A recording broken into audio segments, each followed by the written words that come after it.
Right, so you've got your idea, you've got your business model all sorted out.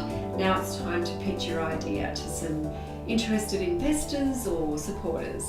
So the first thing to realise with pitching is that no one ever bought anything in an elevator. So the whole elevator pitch thing is a little bit, overused, but it's important to know that often people really get invested in good ideas after a much longer conversation than just a quick elevator ride.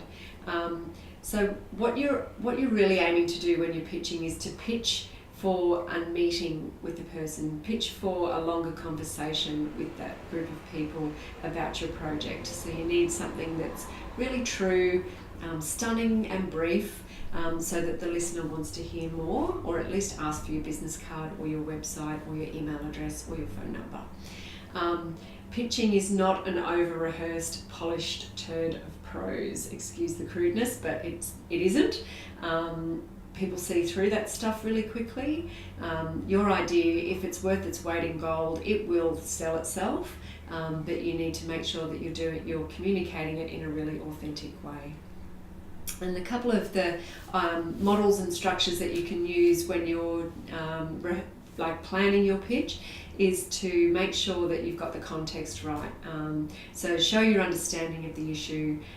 Is it a personal story that that has come from your own lived experience, or is it an injustice that you observed when you're in travelling one time in a third world country, or is it happening in your neighbourhood? Give people context about your why you're doing this. Clearly show evidence of why your project is needed in the world and that you're not wasting people's time or resources, and provide the solution in a really clear way. So your project is obviously addressing a particular issue. How is it doing that? And what concrete benefits will come out of your business should it succeed? And then, of course, always with your pitch, there's always an ask at the end. Never go into a pitch without having some kind of an ask, whether that's for support, for money, for resources, or just for an extra time to have meeting and conversations with a different group of people.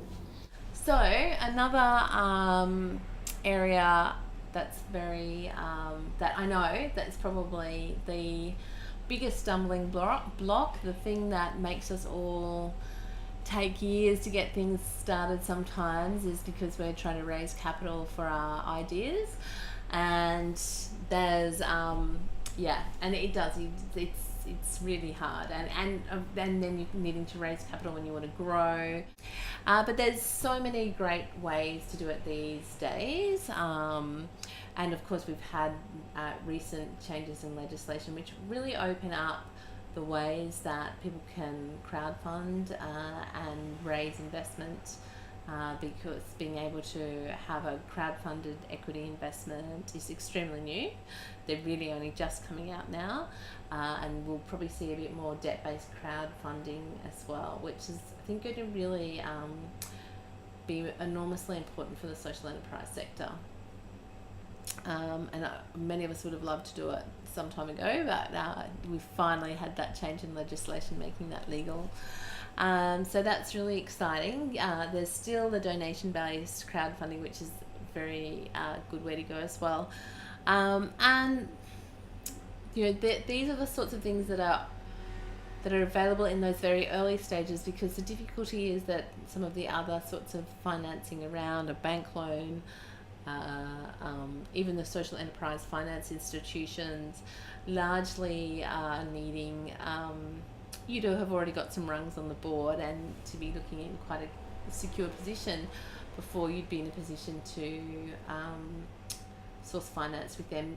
Much like with bank or business loans from banks, you're not really eligible for them until you've usually got a couple of years trading and P&Ls and you're showing that you're profitable or you're in a good position. So we all have to sort of go find some more creative ways of raising capital earlier on. there are private investors and venture capitalists out there.